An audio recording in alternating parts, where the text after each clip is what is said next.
Hai teman-teman, kita bakal lanjutin alur cerita dari Kembali ke Masa Lalu, Balas Dendam, dan Jadi Yang Terkuat.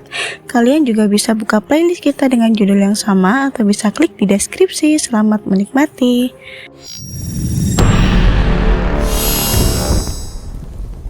Episode sebelumnya, Lindsay terkejut. Ia bahkan tidak berusaha melawan, terlalu sibuk memproses apa yang baru saja dikatakan lawannya. Kandidat, maksudmu? Proof of the Glorious Dark Line menyeringai. Jadi kau tahu tentang itu? Apakah kau juga mendapatkan misi yang berhubungan dengannya? Lindsay mengingat sesuatu di dalam kehidupannya yang lalu. Hanya ada satu hal yang menarik perhatian Dark Line Proof of Glorious. Jika itu memang benar, Dark Line menepuk bahu Lindsay. Kau memang kandidat, tapi kau belum terbangun. Cari tahu sendiri kebenarannya. Lalu untuk pertama kalinya, Dark Line menyebut namanya. Lindsay, aku akan mengingat namamu. Lindsay mengatakan sesuatu ingin membahas tentang pertarungan mereka, tetapi Dark Line langsung memotongnya. Itu percuma, kau tidak punya kesempatan untuk menang. Tapi jika suatu hari kau cukup kuat, kita akan bertemu lagi. Dengan itu, ia berbalik tanpa berkata-kata lagi dan menghilang ke dalam bayangan. Lindsay hanya bisa menatap kepergiannya dengan gigit katup rapat. Kekalahan ini membakar semangatnya lebih dari apapun. Dark Line memang kuat, tetapi Lindsay yakin bahwa dalam kehidupan ini, ia bisa lebih kuat darinya. Ia akan merebut gelar permainan terbaik di Heavenland. Kembali ke dunia nyata, Lindsay menyusun rencana. Bahkan saat ia berada di kamar mandi umum, di tengah tatapan aneh orang-orang yang melihatnya berbicara sendiri, dia tidak peduli. Hal yang paling penting saat ini adalah meningkatkan levelnya dan merekrut anggota tim yang kuat. Itu adalah prioritas utamanya. Jika di awal permainan ia memulai perjalanan dungeon bersama Ryuko, namun kali ini ada sesuatu yang lebih penting. Proof of Glorious Dark Line telah membuktikan bahwa ada rahasia besar di baliknya. Sesuatu yang belum ia ketahui sepenuhnya. Di rumahnya, Lindsay menuangkan semangkuk besar nasi dan mulai menghitung berapa banyak yang bisa ia habiskan untuk mempersiapkan diri. Sang kakek tampak menghela nafas berat seolah sedih melihat Lindsay begitu berambisi, hingga bahkan perhitungan makanan pun menjadi bagian dari strateginya. Tapi Lindsay tidak bisa menyia-nyiakan waktu, ia harus segera meningkatkan levelnya dan saatnya untuk kembali ke dalam permainan. Ketika proses loading selesai, Lindsay mendapati dirinya berdiri di tengah kota utama Kaswado di alun-alun pusat dekat air mancur. Baru saja ia tiba, suara Ryuko langsung menyambutnya. Mendengar sambutan Ryuko, Lindsay menoleh dengan ekspresi sedikit kesal. Ryuko tampak bersemangat tetapi juga menggerutu. Aku bertemu dengan tim yang menolak bergabung denganku.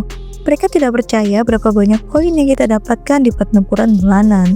Bisa kau bayangkan, mereka bahkan tidak tahu siapa kau. Aku mencoba menjelaskan, tapi mereka tidak mau mendengarku. Lindsay menghela nafas, Ryuko memang selalu banyak bicara. Jadi kita mau kemana sekarang? Mau naik level atau belajar sesuatu yang baru? Tanya Ryuko antusias. Lindsay menatapnya sebentar sebelum menjawab. Kita sedang menunggu seseorang. Ryuko menggerutu kening. Tiana, kalau kita bertiga menaikkan level bersama, kita pasti tak terkalahkan. Lindsay menggeleng, bukan dia. Tiana tetap menjadi sekutu yang berguna untuk sementara waktu, tapi orang yang mereka tunggu kali ini adalah seseorang yang lain. Beberapa jam sebelumnya, ia melangkah mendekat dan langsung berbicara. Aku sudah melaporkan ketidakhadiranmu karena alasan penting. Tiana tersenyum kecil lalu mendambakan, terima kasih Lindsay. Untuk pertarungan di pertempuran guild bulanan kali ini, Lindsay hanya meringis tipis. Ia baru permulaan, Tiana masih dikuasai oleh rasa bahagia yang meluap-luap. Namun Lindsay hanya menanggapi dengan santai, mengatakan bahwa ucapan terima kasih tidak diperlukan. Ia telah menemukan mereka dan mendapatkan apa yang diinginkannya. Masalah yang belum terselesaikan hanyalah tentang guild. Tiana takut bahwa Lindsay akan pergi mengingat mereka sebelumnya hanya sepakat untuk penerimaan sementara dengan syarat yang mudah. Namun Lindsay justru berkata sebaliknya. Ia membutuhkan sumber daya dari guild, jadi untuk saat ini, ia tidak akan pergi. Dia memiliki rencananya sendiri. Tiana menarik nafas lega, hasil dari pertempuran bulanan kali ini pasti akan menarik perhatian para petinggi guild. Tetapi ia akan menghadapinya nanti. Setelah beberapa saat menunggu, ia pun bertanya apa yang sebenarnya sedang Lindsay rencanakan. Lindsay kemudian bertanya apakah Tiana memiliki kontak dengan seorang thief yang ia butuhkan. Ini terkait dengan Wasabi. Setelah mendapatkan informasi yang diinginkannya, Lingxi akhirnya bertemu dengan orang itu. Saat melihat Ryuko berdiri di samping Lingxi, Wasabi terkejut. Ia tidak menyangka bahwa Lingxi membawa anak bawang bersamanya. Sebuah hinaan yang langsung membuat Ryuko naik pitam. Lingxi menyapa dengan tenang lalu menjelaskan kepada Ryuko bahwa pada tahap ini memang membutuhkan lebih banyak orang. Dan kini Wasabi adalah wakil dari eselon ketiga. Wasabi mencibir dan mengatakan bahwa Lingxi tidak seharusnya bersikap bodoh. Dengan kemampuannya, ia bisa dengan mudah menjadi wakil eselon. Namun, Lingxi tidak tertarik. Bailey telah pergi dan ini adalah kesempatan emas bagi Tiana untuk naik peringkat. Sayangnya, ia sangat sibuk. Wasabi pun menambahkan bahwa jika bukan karena Tiana, ia tidak akan repot-repot melakukan ini, bahkan jika ia sekarat sekalipun. Lingxi sedang mencari rekan tim untuk menjelajahi dungeon, tetapi tidak ada yang cocok di eselon ketiga. Jadi ia meminta Wasabi untuk mencari orang dari eselon kedua. Wasabi mengatakan bahwa orang-orang ini jauh lebih unggul, baik dari segi level maupun kemampuan. Jika ia yang meminta, mungkin ia bisa membujuk beberapa orang untuk bergabung. Ia pun menghabiskan banyak waktu mencari kandidat yang cocok dan setelah menemukan mereka, ia memperingatkan Lingxi bahwa ia tidak bertanggung jawab atas perilaku mereka. Para pemain ini sangat sombong dan memandang rendah orang lain tanpa statusnya. Ia tidak mungkin bisa meyakinkan mereka untuk memenuhi permintaan Lingxi. Selain itu, mereka adalah para pemain papan atas dan untuk membuat mereka setuju, ia harus membayar sejumlah uang yang cukup besar. Uang yang sudah lama ia tabung. Tak lama kemudian sebuah suara angkuh terdengar menanyakan kepada Wasabi apakah dua orang di depannya adalah rekan satu tim mereka. Beberapa pemain level 9 dan 10 berdiri di sekitar Lingxi menatapnya dengan ekspresi tidak senang. Mereka benar-benar tidak percaya bahwa mereka harus membawa udang kecil seperti Ryuko ke dalam tim mereka. Seorang gadis dari peringkat ke-9 bergabung menyatakan bahwa dungeon ini terlalu sulit bagi orang-orang dari eselon ketiga. Ryuko mesti sedikit tersinggung dengan ejekan mereka, tidak bisa menahan diri untuk terkesan dengan penampilan gadis itu. Namun bagi Lingxi, ia hanya melihat dengan biasa. Lingxi memotong obrolan yang tidak berguna dan langsung menawarkan perkenalan singkat. Ia menyatakan bahwa kali ini ia yang akan menjadi kapten tim. Para pemain yang baru bergabung menatapnya dengan ekspresi terkejut lalu tertawa kecil. Bagi mereka, ini pasti sebuah lelucon buruk. Bagaimana mungkin seorang thief level 7 menjadi kapten? Pemimpin tim haruslah seseorang yang bisa memimpin dalam pertempuran dan membawa tim menuju kemenangan. Wasabi menengahi dan meminta mereka untuk tidak banyak bertanya, dan jika ada pertanyaan, Lingxi sendiri yang akan menjawabnya. Para pemain yang baru bergabung telah menyelesaikan dungeon dengan tingkat kesulitan tertinggi bersama squad mereka. Sementara itu, rekor untuk eselon ketiga hanyalah tingkat kesulitan menengah. Mereka berpikir bahwa lebih baik menunjuk Darkleaf, seorang pemain level 10 sebagai kapten. Darkleaf sendiri tampak setuju dengan ide itu. Namun, Lingxi dengan cepat memotong kepercayaan diri Darkleaf. Ia mengatakan bahwa jika ia bisa membawa mereka melewati level kesulitan Insanity ini, maka tidak ada alasan untuk meragukannya.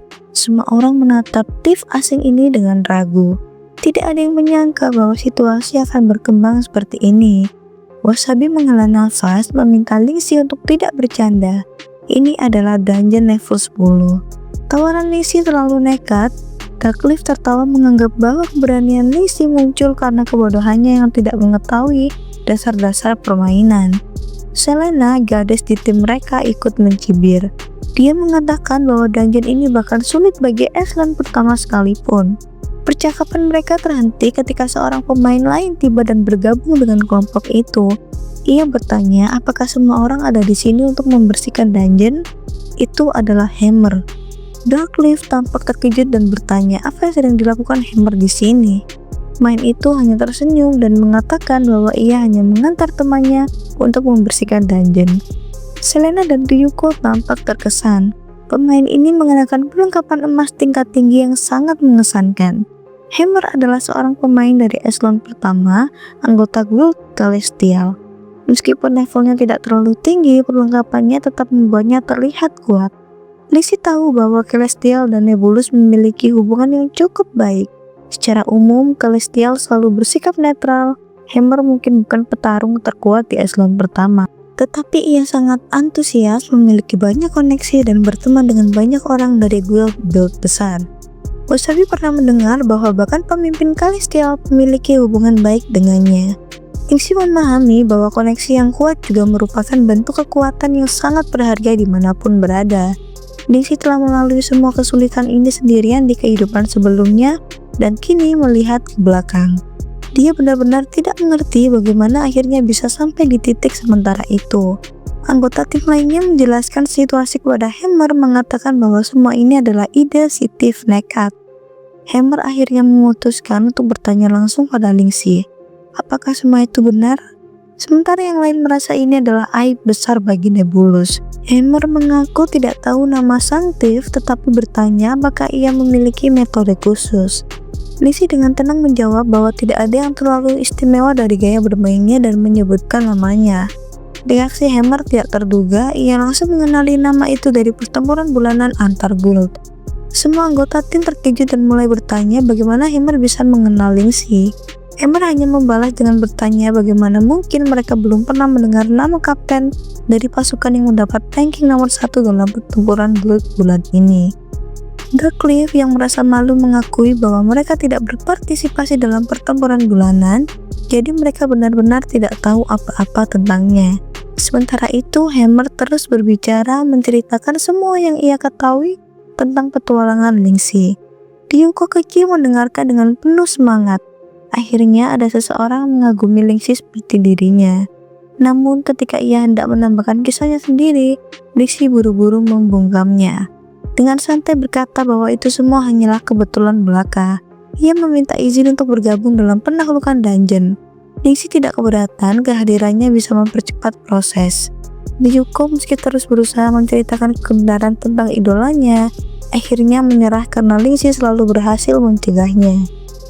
Sementara itu, Darkleaf dan Selena yang memperhatikan reaksi Hammer akhirnya merasa tidak perlu lagi meragukan kemampuan Lingxi. Mereka mulai mempercayainya. Setelah semua kontroversi terselesaikan, Lingxi mengaktifkan portal menuju dungeon dengan tingkat kesulitan Insanity. Sebuah notifikasi sistem muncul, dungeon level 10 Broken Monk telah diaktifkan. Jika anggota tim menyelesaikan dungeon ini pada tingkat kesulitan Insanity dan memenuhi syarat tertentu, mereka akan menerima hadiah utama berupa Petrification Ring yang langka. Sesaat kemudian mereka tiba di dalam dungeon. Para anggota tim langsung bertanya-tanya apakah cincin itu benar-benar ada. Lingxi hanya menjawab dengan santai bahwa setelah mereka menyelesaikan dungeon, ia hanya akan mengambil item itu. Sementara sisanya bisa dibagi rata. Lingxi tahu bahwa tidak ada yang benar-benar percaya akan keberadaan cincin tersebut, tapi mereka akan segera mengetahuinya. Untuk saat ini yang terpenting adalah tetap waspada. Di sekitar mereka, para monster mulai muncul. Blind Monk Biksu Buta level 10 berkeliaran di sekitar mereka. Namun mereka bukan satu-satunya ancaman di dungeon ini. Di sisi lain, Death Monk, para pengikut tuli dengan level yang sama juga berkeliaran. Monster-monster ini mungkin tampak serupa dengan makhluk level tinggi lainnya, tetapi kecerdasan buatan mereka dan energi yang mereka miliki sangat berbeda. Mereka harus berbicara dengan suara pelan karena jumlah monster di sini sangat banyak. Salah satu yang paling berbahaya adalah Elite Silent Elder. Ryuko merasa ngeri melihat semua monster mengerikan itu. Namun Lingxi menenangkannya dan memberinya sebuah cakar kait sekali pakai. Setiap anggota tim juga menerima alat yang sama. Mereka semua penasaran dengan tujuan alat ini. Ryuko tampak begitu bersemangat, tidak lagi merasa takut. Ia bahkan dengan penuh percaya diri mengatakan bahwa ia ingin mengalahkan monster yang ditakuti oleh yang lain. Namun Selena menakutinya dengan serangga. Darkleaf bertanya apa rencana selanjutnya. Karakteristik monster-monster ini telah diperkuat ke tingkat yang rusak dan mereka jelas tidak bisa menghadapi mereka secara langsung.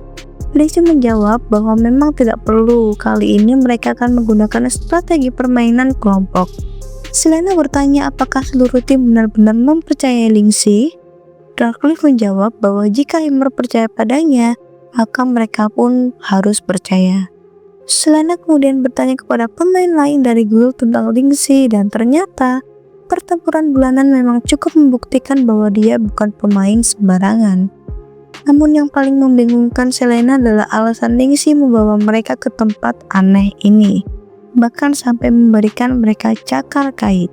Sementara itu, Hammer tampak sangat penasaran dengan rencana Lingxi.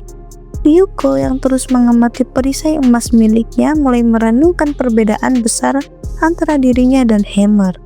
Bagi Ryuko, perisai emas bukanlah sesuatu yang terlalu berharga. Tetapi jika dibandingkan dengan Hammer, ia merasa lemah. Dalam pikirannya, Ryuko bertekad untuk menjadi pelindung Kapten Lingxi. Ia tidak bisa membiarkan Lingxi menganggapnya tidak berguna. Namun sikap Hammer yang angkuh membuat Ryuko geram.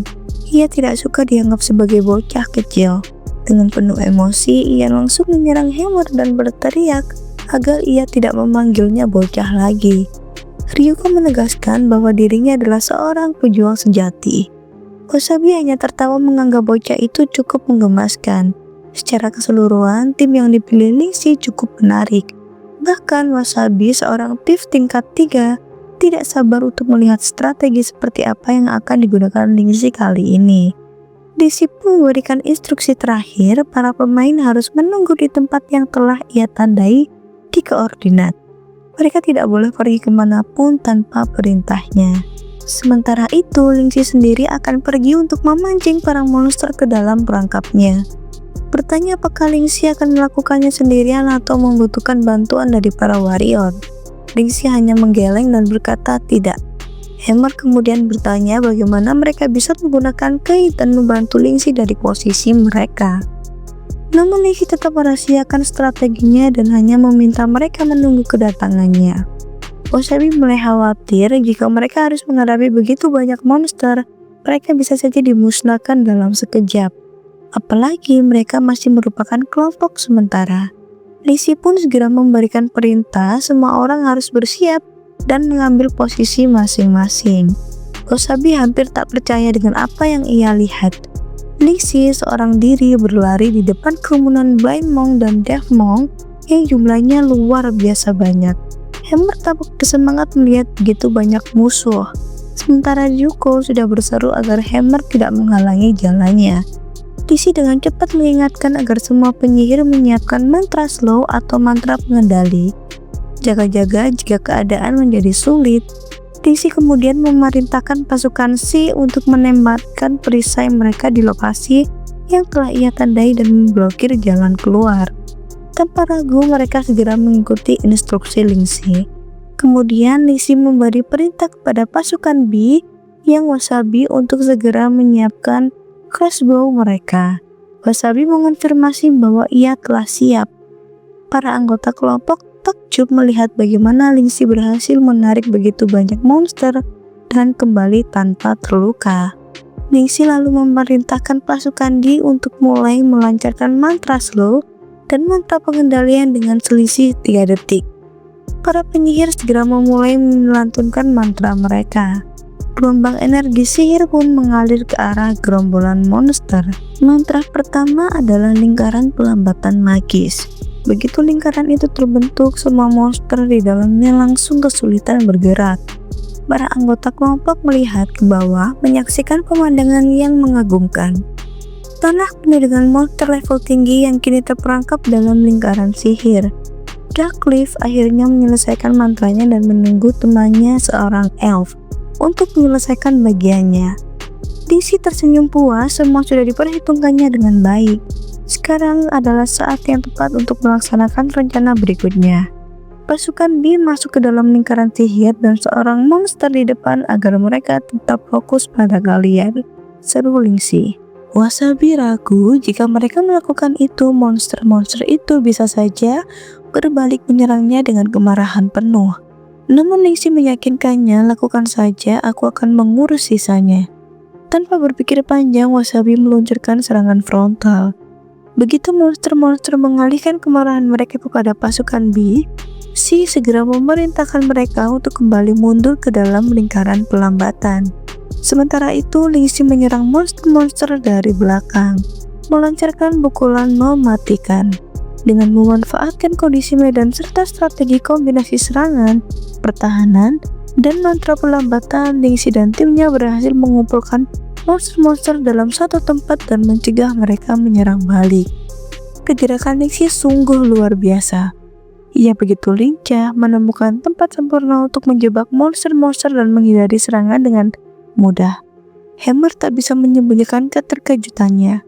Dalam pertempuran sengit seperti ini, Lingxi masih bisa mengatur strategi dan memberikan perintah kepada tim. Bahkan para Thief dari eselon pertama pun tidak secerdas ini. Tidak mungkin. Bagaimana seorang Thief peringkat bawah bisa melakukan semua ini? Gumam Hammer. Ia pun memutuskan untuk merekam setiap gerakan Lingxi saat itu. Lingxi memerintahkan pasukan Shin untuk menggunakan perisai mereka dan memblokir monster yang mencoba melarikan diri.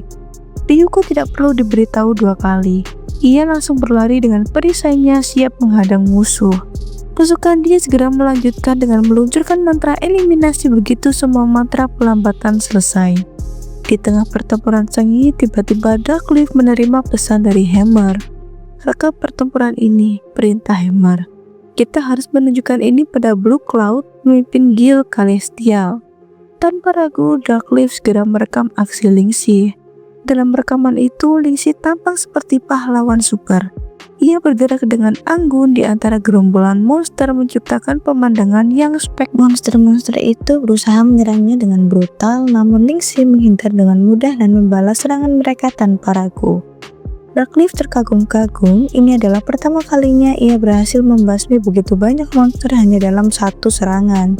Sementara itu, Selena akhirnya berhasil memulihkan namanya dan bersiap untuk bergabung kembali dalam pertempuran.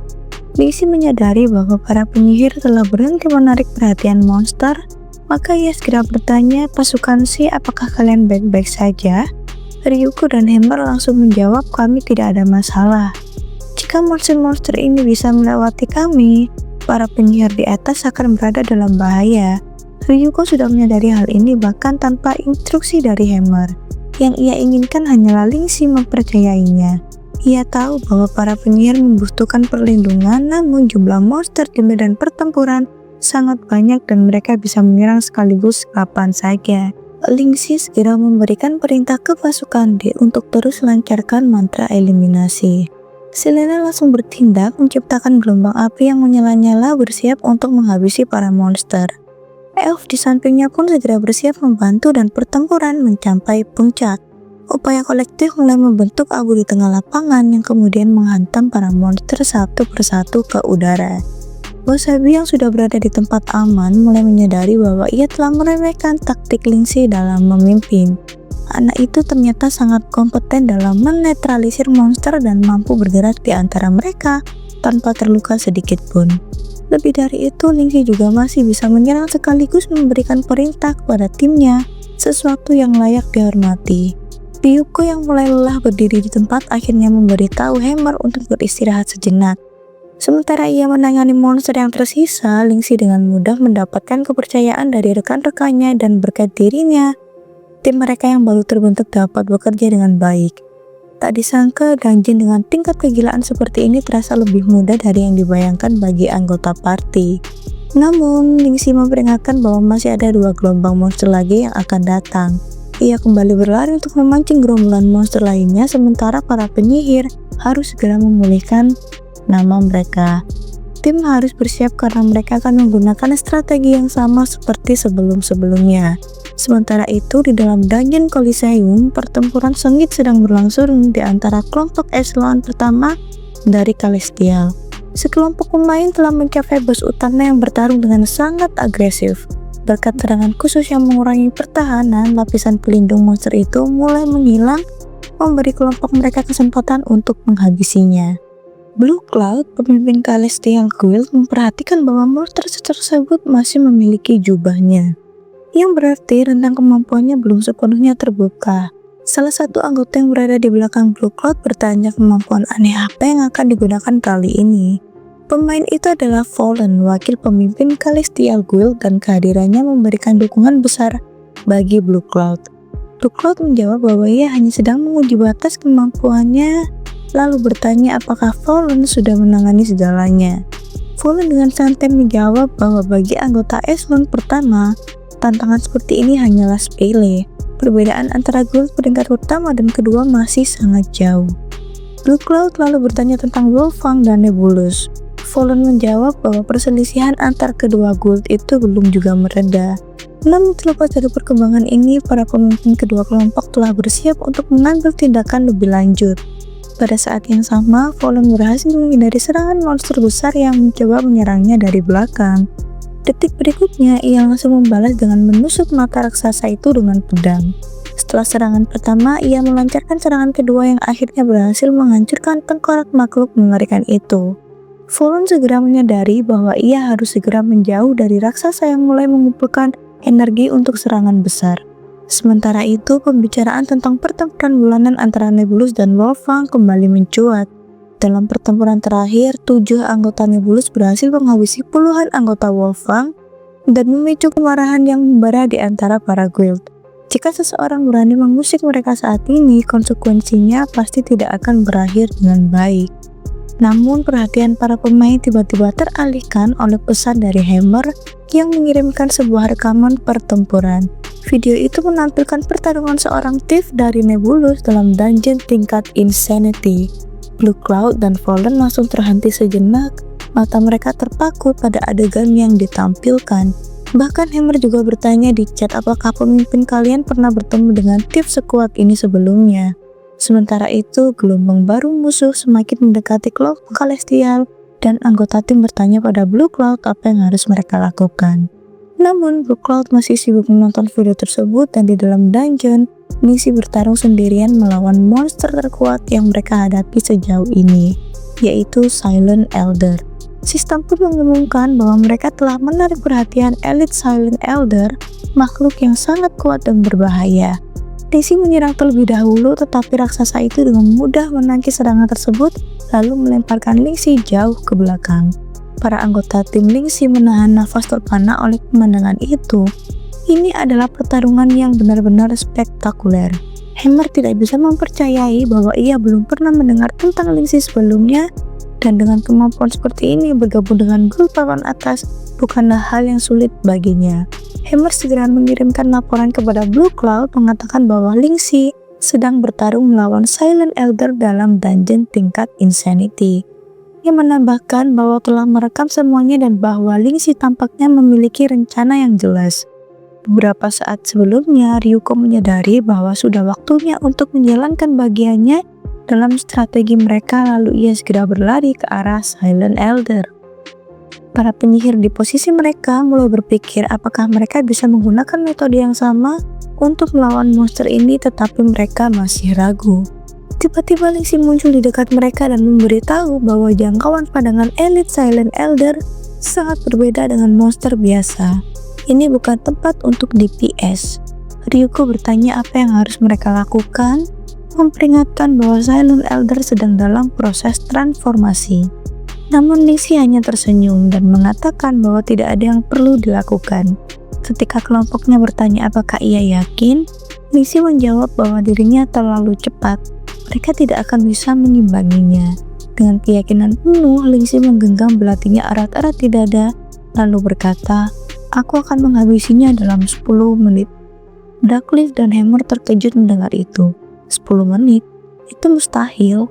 Mereka tahu bahwa terakhir kali menantang dungeon ini, para penyihir sudah bertarung selama 20 menit penuh dan bahkan harus mengorbankan seorang tank mereka hanya untuk melumpuhkan Silent Elder dalam pertempuran jarak dekat.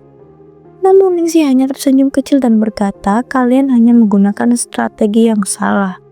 Hancurkan kalung yang menggantung di layarnya dan serangan sihir kalian akan mulai berfungsi." Penonton terkesima dengan informasi ini. Mereka mulai bertanya-tanya dari mana pemuda itu mengetahui hal tersebut, karena tak seorang pun pernah mendengar sebelumnya. Lingxi hanya tersenyum tipis dan menjawab bahwa ia membacanya di perpustakaan. Namun kenyataannya berbeda. Ia tidak mungkin mengatakan bahwa semua ini adalah pelajaran yang ia bawa dari kehidupan sebelum-sebelumnya. Selain itu, pemuda itu memiliki kemampuan combo akumulasi, jadi mereka tidak perlu khawatir. Wasabi memperingatkan meski seseorang yakin akan kemenangannya, ia tetap harus berhati-hati. Yang pertama adalah sebuah backstep yang berhasil menghantam sebagian dari kalung Silent Elder. Saat itu juga ingatan tentang masa lalunya semakin jelas dalam benaknya.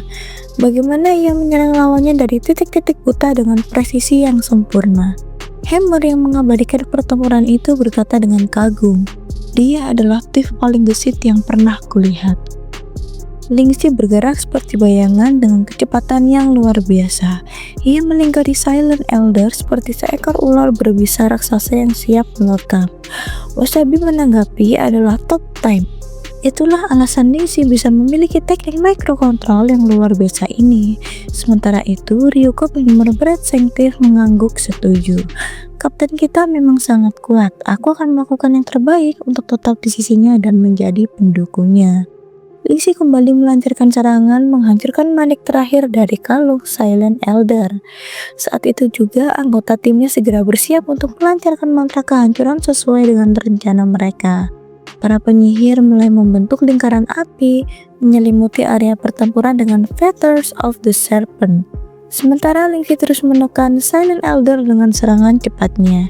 Ia menyadari bahwa untuk mengalahkan lawan ini mereka harus memberikan pukulan terakhir yang benar-benar mematikan. Dengan sorakan lantang, Lingxi mengaktifkan Consummation of Evil Spirit lalu meluncurkan serangan terakhirnya, Shadow Blink, sebuah teknik membungkas yang meningkatkan 3 kali lipat kekuatan serangannya. 1 detik kemudian notifikasi sistem muncul. Elite monster Silent Elder telah dikalahkan. Hammer yang sedang merekam pertempuran itu terkejut bukan main. Namun sebelum mereka sempat merayakan kemenangan mereka, tiba-tiba sesosok musuh yang jauh lebih kuat mendekat dengan aura mengancam. Pertarungan mereka yang sengit telah menarik perhatian Apostate Monk level 10, sang bos dungeon yang kini telah tiba. Blue Cloud yang mengamati dari kejauhan tak bisa menyembunyikan keterkejutannya. Ia baru sadar bahwa kalung Silent Elder bisa dihancurkan agar sihir dapat bekerja melawannya. Di sisi lain, kepala klan Celestial memperhatikan dengan mata menyipit. "Ini tahu terlalu banyak," gumamnya curiga. Ia kemudian menoleh pada Fallen dan bertanya, "Jika kau ada di posisinya, apakah kau bisa memberi perintah sekaligus bertarung seperti itu?" Fallen terdiam sejenak lalu menggelengkan kepalanya. Skuad pertama Gold kita hanya bisa menyelesaikan level spesial dari Apostate Monk dan itu pun memakan waktu 1 jam. Kami harus mengandalkan beberapa kelompok untuk menahannya dan menghabisinya perlahan. Tidak terbayangkan betapa sulitnya melawan bos ini dengan cara yang lain. Blue Cloud mengaku setuju, bahkan bagi mereka, mengalahkan Silent Elder saja sudah terasa mustahil. Apalagi jika harus menghadapi bos dungeon ini dalam kondisi seperti sekarang. Kepala kalian itu mendesah lalu berkata, "Jika kemenangan mereka tadi adalah hasil dari kemampuan anak itu, maka alasan utamanya tetaplah satu, top time." Bahkan Fallen pun mulai menyadari bahwa Lingxi bukan orang biasa. Orang-orang dengan kemampuan luar biasa sepertinya selalu menjadi terkenal. Mereka harus mendekatkan diri kepadanya, namun Fallen tidak bisa memahami satu hal.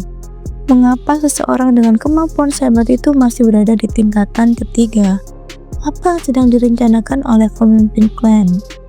Blue Cloud lalu bertanya, "Saat kita masuk ke dungeon lagi, Hammer harus membawa Lingxi bersama mereka." Sementara itu, Apostate Monk berdiri di tengah medan perang, matanya menyala dengan api yang membara. "Penderitaan membawa pada pelanggaran sumpah," teriaknya.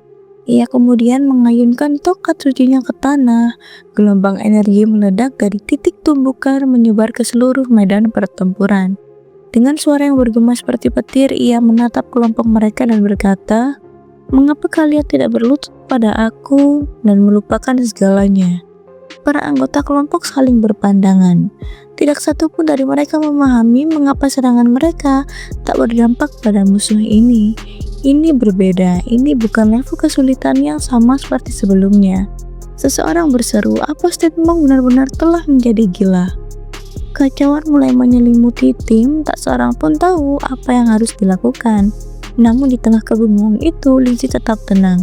"Jangan panik," katanya, "selalu ada jalan keluar."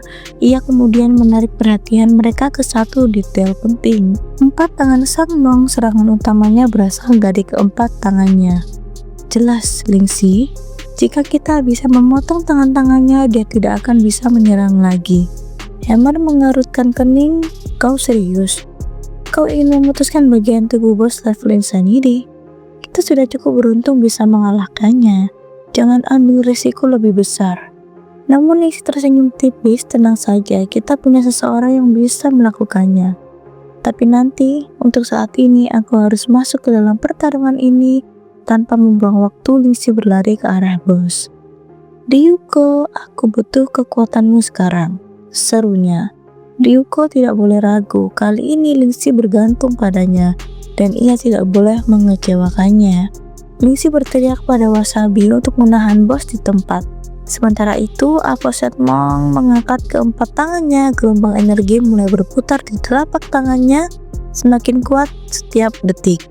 Hati-hati, dia bisa menggunakan 4 kemampuan sekaligus, teriak Hammer. Ningxi yang terus berlari ke arah musuh tak gentar. Apostate Monk menyeringai sinis. Menghadapi kesendirian? Sia-sia, katanya sebelum menembakkan 4 pancaran energi ke arah Ningxi. Namun Ningxi bukan orang bodoh. Di detik terakhir ia menggunakan Concealment of the Evil Spirit untuk menghilangkan dari pandangan. Apostate Monk mengerutkan dahi, bocah likik, tapi sia-sia. Tanpa ragu ia mengaktifkan sihir yang di tangannya untuk menghentikan Ningxi. Namun inilah yang paling diinginkan Ningxi. Saat bos berusaha menangkapnya, ia telah berada dalam posisi sempurna untuk melancarkan serangannya. Sekarang ia mengaktifkan Deadly Whirlwind, sebuah tebasan mematikan yang langsung memutuskan 3 dari 4 serangan Monk. Cairan emas memercik di udara. Bersamaan dengan itu, Ningxi berteriak kepada Ryuko. Serang dia, tunjukkan kekuatanmu. Semua orang terperanjat. Apa yang dia lakukan itu sama saja mengirim Ryuko ke kematiannya. Seseorang berseru. Wasabi pun khawatir. Ningxi, apa kau yakin tentang ini? Tapi Ryuko tidak mendengarkan mereka. Tanpa ragu sedikit pun ia melesat ke arah Ningxi. Apostate Monk yang sedang marah menyadari serangan itu dan mengayunkan satu tangan terakhirnya. Namun Ryuko lebih cepat. Dengan tinju raksasanya ia menghantam keras tubuh sang Monk. Dasar anak ingusan, geram Monk. Namun sesuatu yang luar biasa terjadi. Ryuko mulai berubah. Tubuhnya membesar, matanya menyala dengan cahaya emas, dan dalam hitungan detik ia menjadi raksasa yang setara dengan Apostate Monk sendiri. Dua raksasa itu kini terlibat dalam pertarungan sengit. Ningxi di tengah pertempuran yang kacau terus bergerak. Ryuko arahkan dia ke titik yang telah kutandai. Ryuko meskipun sedang bertarung sengit mengangguk setuju dengan segala kekuatan yang ia miliki. Ia mengaktifkan Lion Heart Seal, mengubah bahunya menjadi perisai raksasa yang diperkuat energi. Dengan tekad baja ia mendorong sang Monk keluar dari lapangan pertarungan tepat ke koordinat yang Ningxi inginkan. Apa dia benar-benar mendorong bos itu hanya dengan kekuatan fisiknya? Selena terbelalak. Sedangkan Ryuko menciptakan kolom debu dan cahaya yang menutupi seluruh area. Wasabi mulai memahami semuanya, dan sekarang aku mengerti kenapa Ningxi membawanya. Anak ini benar-benar monster. Kekuatan luar biasa, ia mengganteng Monk dan melemparkannya ke udara hingga kehilangan keseimbangan. Di tengah pertempuran, Ryuko berteriak kepada Ningxi, dan mulai sekarang aku serahkan semuanya padamu. Sementara itu, Apostate Monk melayang di udara dengan mata terkujam. Hammer berteriak, jangan biarkan dia jatuh ke dalam jurang tanpa kita kalahkan. Jika itu terjadi, dia akan terlahir kembali dan misi ini akan gagal. Tapi semuanya berjalan sesuai rencana Ningxi. Tepat saat Monk jatuh, ia langsung masuk ke dalam genggaman Ningxi. Tanpa ragu, Ningxi mengaktifkan backstep dan mulai menyerang Monk secara brutal, menghabisinya tanpa belas kasihan hingga tubuhnya mulai terjun ke dalam kegelapan jurang di bawah mereka. Sambil meluncurkan serangan terakhirnya, Ningxi berkata dingin, "Pergilah ke neraka, Apostate. Nikmati waktumu di jurang ini." Saat bos level Insanity itu terus jatuh ke dalam kegelapan, Ningxi tahu bahwa waktunya untuk pergi. Ia segera mengaktifkan grappling hook untuk melontarkan dirinya ke tempat yang aman tanpa perlu repot menyingkirkan tubuhnya sendiri. Namun tiba-tiba ia mendengar tawa dari belakangnya. Itu adalah tawa Monk.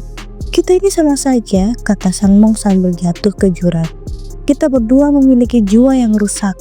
Secara fisik hanya Monk yang jatuh ke dalam jurang, tapi secara mental mereka berdua sedang jatuh."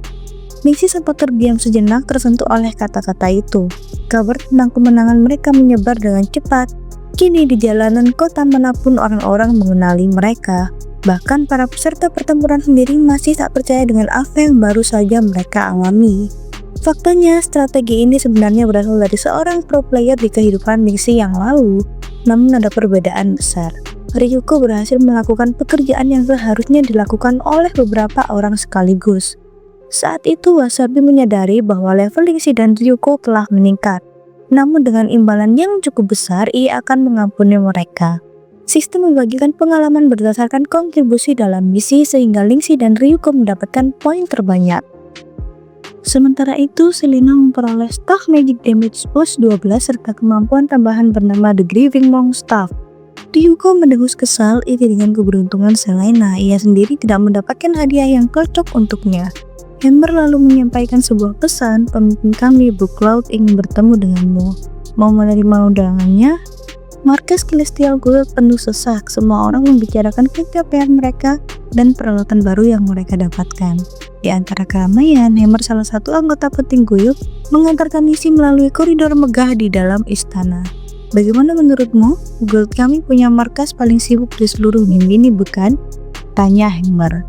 Lizzie tidak pernah membayangkan bahwa suatu hari nanti ia akan berada di markas besar Celestial Guild. Bahkan setelah semua yang terjadi, ia masih menganggap dirinya hanya seorang thief kelas 3. Seseorang yang tidak akan menarik perhatian pemain papan atas, namun Hammer memiliki pandangan yang berbeda. Hammer menepuk pedangnya dan berkata, "Terima kasih atas kerja kerasmu, Lingxi. Jika butuh bantuan, jangan ragu meminta padaku." Lingxi mengangguk, merasa sedikit terkesan. Pemimpin Celestial Guild Blue Cloud adalah salah satu dari sedikit orang yang berhasil mengguncang Heavenland di kehidupannya yang lalu. Ia dikenal sebagai pemenang kejam pertama. Saat Lingxi berjalan lebih jauh ke dalam markas, ia mencium aroma ramuan aneh. Tak jauh darinya, seorang gadis berdiri menjual potion yang meningkatkan mana dan HP. Lingxi melirik Hammer. "Apakah Guild sudah mulai melatih alkemis?" tanyanya. Namun Hammer tampak bingung. "Aku bahkan tidak tahu siapa yang membuat potion itu, Lingxi."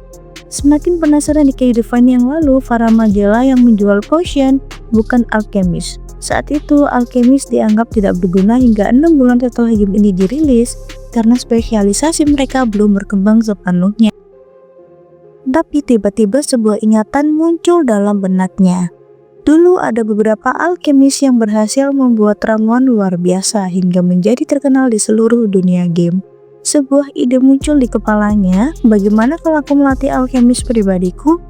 Jika ingatannya benar, ada satu pemain yang memiliki potensi besar. Seorang alkemis yang pernah menjalankan toko di Heavenland. Jika Lingxi tidak salah, nama orang itu adalah Sky Alchemist Van Craft. Mungkin sekarang dia masih seorang meja pemula. Jika Lingxi ingin melatihnya menjadi alkemis pribadi, ia harus mulai secepat mungkin. Namun sebelum bisa memikirkan lebih lanjut, pikirannya terganggu oleh kemunculan seseorang. Wakil Kapten Celestial yaitu Fallen muncul di hadapan mereka. "Bagaimana kabarmu?" tanya Fallen dengan nada santai. "Sepertinya aku sedang dalam mood yang bagus, Lingxi." Hammer memperkenalkan Lingxi kepada Fallen. Lingxi pun dengan sopan menyapa sang wakil kapten. Fallen menatapnya beberapa detik sebelum berkata, "Mulai sekarang aku yang akan membawamu ke Blue Cloud." Hammer mengangguk, memahami tugasnya telah selesai. "Kerja bagus Hammer, kau bisa istirahat sekarang," kata Fallen sebelum mengajak Lingxi melanjutkan perjalanan. Sebelum mereka pergi, Hammer menepuk bahu Lingxi dan berbisik, "Kalau ada waktu luang, ayo minum bersama." Lingxi tersenyum tipis. Tentu, saat akhirnya tiba, Fallen berkata, "Selamat datang di Celestial Guild." Saat Lingxi akhirnya berdiri di hadapan Blue Cloud, pemimpin Celestial, ia segera mengucapkan terima kasih atas undangannya. "Jadi, apa yang ingin kau bicarakan?" tanya Lingxi. Blue Cloud menatapnya dalam-dalam sebelum berkata, "Kau memimpin pertempuran di dungeon level Insanity sendirian. Menurutku itu luar biasa." Ia tidak ingin bertele-tele. "Aku ingin kau bergabung denganku." Blue Cloud mengajak Lingxi menjadi teman resminya agar mereka bisa menyerbu dungeon bersama. Kemudian ia bertanya, "Apa kau tahu tentang dungeon level 15 yang baru, Disastrous Graveyard?" Lingxi mengingat sesuatu. Rekor tertinggi dungeon itu ada di level upper, butuh 2 jam untuk menyelesaikannya, gumamnya. Fallen menyeringai. Betul, rekor itu dipegang oleh guild pertama dan belum ada yang bisa memecahkannya. Blue Cloud bertanya, apakah Lingxi sanggup menaklukkan mode Insanity dari Disaster Graveyard yang jauh lebih sulit dibandingkan Apostate Monk? Fallen segera menyadari bahwa Blue Cloud ingin menguji kemampuan si Tiff ini atau mungkin merasa bahwa Lingxi belum mencapai potensi penuhnya. Lingxi menatap Blue Cloud dan bertanya, apakah ingin menjadi orang pertama yang menaklukkan dungeon ini dalam mode Insanity? Blue Cloud hanya mengangguk. Ia paham maksud Lingxi. Lingxi lalu melirik sekilas ke arah kepala guild dan menyatakan dengan percaya diri bahwa itu bukan masalah baginya sama sekali. Namun ia menambahkan bahwa biaya untuk memasuki dungeon itu akan sangat mahal. Jawaban Lingxi yang penuh keyakinan itu membuat Blue Cloud semakin menyukainya. Tiff ini memang sangat terus terang dan langsung pada intinya. Blue Cloud menyerahkan keputusan soal komposisi tim dan atribut klasifikasi kepada Lingxi, karena dialah pemimpin tim. Ia sendiri serta Fallen juga akan ikut serta dalam ekspedisi ini. Lingxi menyetujui rencana itu. Ia sudah memiliki strategi dalam pikirannya, tetapi ada satu masalah. Lingxi belum mencapai level yang dibutuhkan untuk masuk ke dungeon tersebut. Ia membutuhkan beberapa hari lagi untuk mencapainya.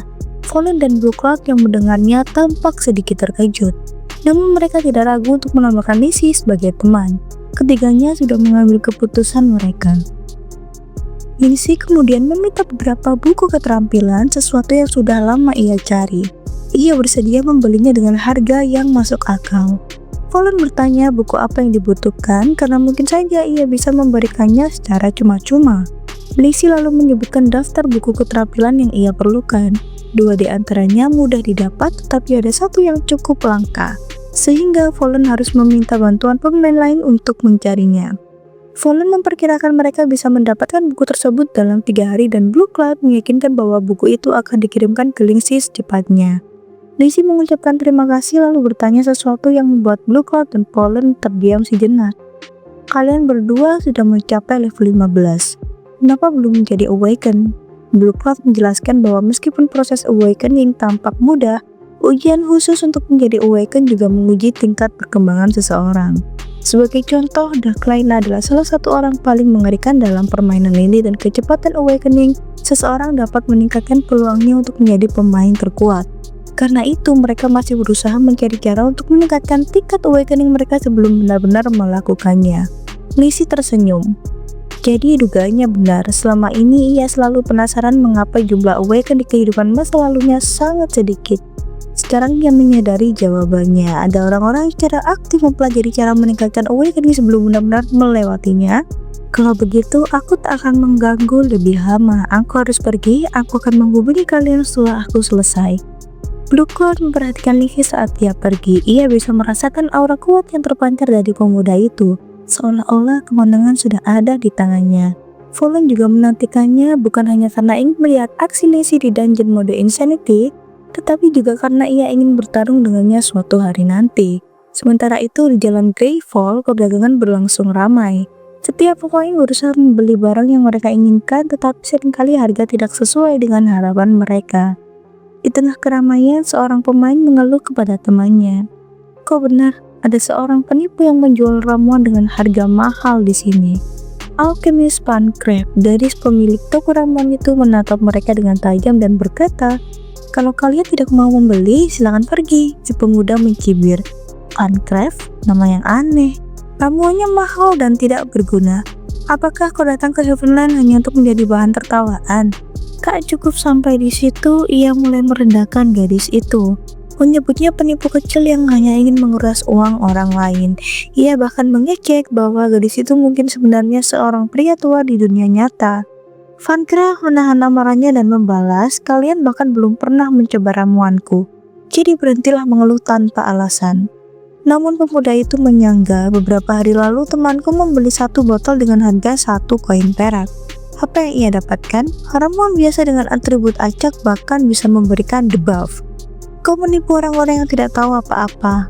Ia terus menghina Pancraft, menyebutnya penipu kelas 3 yang hanya mencari keuntungan dari kebodohan orang lain. Pancraft tidak tinggal diam, ia melipat tangannya dan menantang, "Kalau kau tidak takut, silakan coba sendiri." Namun pemuda itu hanya tertawa. Ia mengingat bagaimana pelanggan yang mengeluh sebelumnya langsung diusir oleh penjaga kota. Ia melirik ke belakang dan benar aja seorang penjaga bersenjata pedang perak sedang berpatroli. Jika mereka membuat keributan, mereka akan langsung ditangkap. Pemuda itu tersenyum licik dan berkata, tidak masalah jika balas dendam kita terlihat seperti kecelakaan, kita tidak akan mendapat hukuman. Ia memberi isyarat kepada temannya lalu pura-pura tersandung dan mendorong rak ramuan di toko Van Cleef. Semua botol ramuan pecah berantakan di tanah. Para pemain lain tertawa sinis melihat kejadian itu. Pemuda itu berpura-pura terkejut dan berkata keras-keras, maaf itu tidak sengaja. Sambil tertawa mereka segera pergi meninggalkan Van Cleef yang hanya bisa menggertakkan giginya dengan marah. Para pemain lain yang melihat insiden itu hanya menonton dengan puas, menikmati kehancuran toko kecilnya. Namun tiba-tiba seorang berdiri di sebelah gadis itu dan mulai membantunya mengumpulkan sisa-sisa ramuan yang masih bisa diselamatkan. Orang itu adalah Lingxi. Sambil mengamati pecahan botol yang berserakan, Lingxi mengulang perkataan si pemuda barusan. Ramuan dengan atribut acak tidak ada gunanya. Ia tersenyum tipis. Kalau saja ramuannya memberimu keuntungan, ceritanya pasti akan berbeda. Tapi kalau satu koin perak itu memang sedikit mahal, gadis itu menatap Lingnya dengan serius sebelum akhirnya berbicara. Suaranya tegas namun tersirat sedikit kelelahan di dalamnya.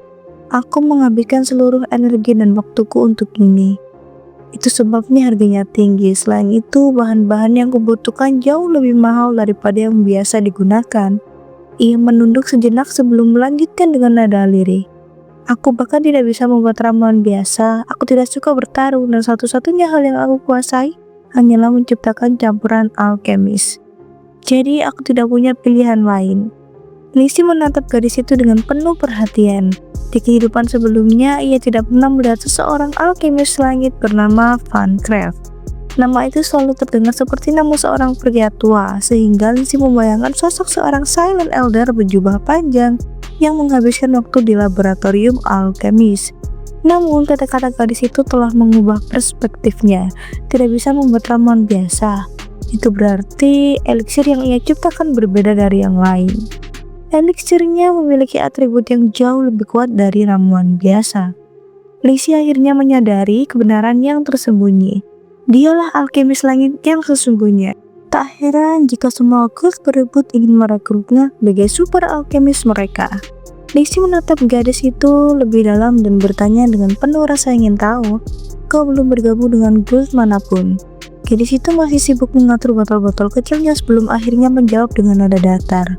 Tidak ada yang mau merekrut seorang penyihir yang bahkan tidak ada tahu efek dari ramuan yang ia buat. Ia menela nafas pelan sebelum menambahkan, tapi tetap aja terima kasih atas bantuanmu. Lingxi menyempitkan matanya, ada sesuatu yang tidak biasa dari gadis ini. Maka ia pun mengajukan satu pertanyaan lagi. Kau punya kemampuan atau atribut unik bukan sesuatu yang tidak dimiliki oleh orang lain? Seketika gadis itu terdiam, matanya menatap Lingxi dengan ekspresi yang sulit diartikan. Ada kejutan di sana tetapi juga kewaspadaan. Bagaimana kau tahu? Tempat lain, Ryuko sedang membantu Tiana berbelanja. Seperti biasa, mulutnya tidak pernah tertutup, terus-menerus menceritakan petualangan terbaru Lingxi dengan penuh semangat. Sambil tersenyum, seorang pramusaji mendekati Tiana dan berkata bahwa pencuci mulutnya telah siap. Mata Tiana berbinar-binar, makanan di Everland ini memang luar biasa, serunya gembira. Ia menoleh pada Ryuko dan menatapnya dengan penuh kekaguman, dan kau juga luar biasa. Kau sangat kuat. Ryuko yang memang suka dipuji tersenyum lebar dan berkata dengan penuh percaya diri. Tentu saja aku akan menjadi lebih kuat lagi di masa depan. Namun keceriaan mereka terhenti mendadak saat mereka mendengar suara Lingxi dari kejauhan. Tiana menoleh ke arah suara itu dan matanya langsung membelalak saat melihat seorang gadis kecil di samping Lingxi.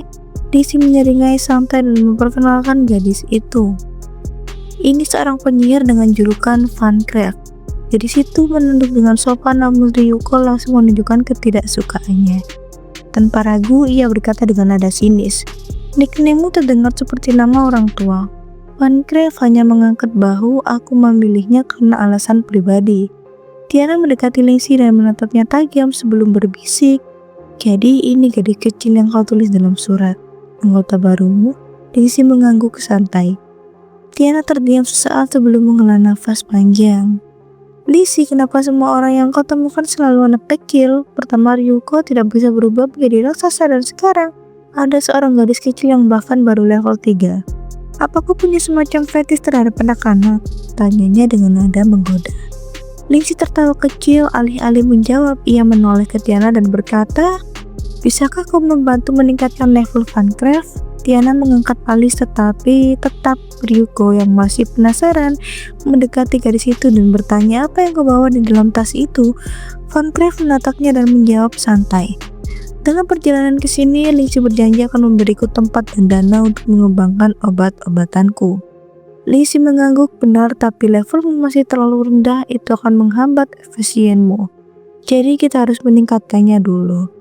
Tiana setuju untuk merawat Funcraft dan Lingxi menyerahkannya kepadanya dengan penuh rasa terima kasih. Saat Lingxi hendak pergi, Funcraft tiba-tiba menghentikannya. "Apa yang kau katakan tadi?" Benar, matanya penuh dengan keraguan. Ia tidak percaya bahwa suatu hari nanti ia bisa menjadi alkemis terbaik di Heavenland.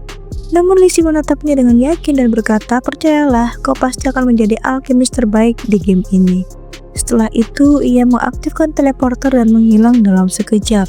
Ryuko masih terlihat ragu dan bertanya, "Apa gadis itu benar-benar sekuat itu?"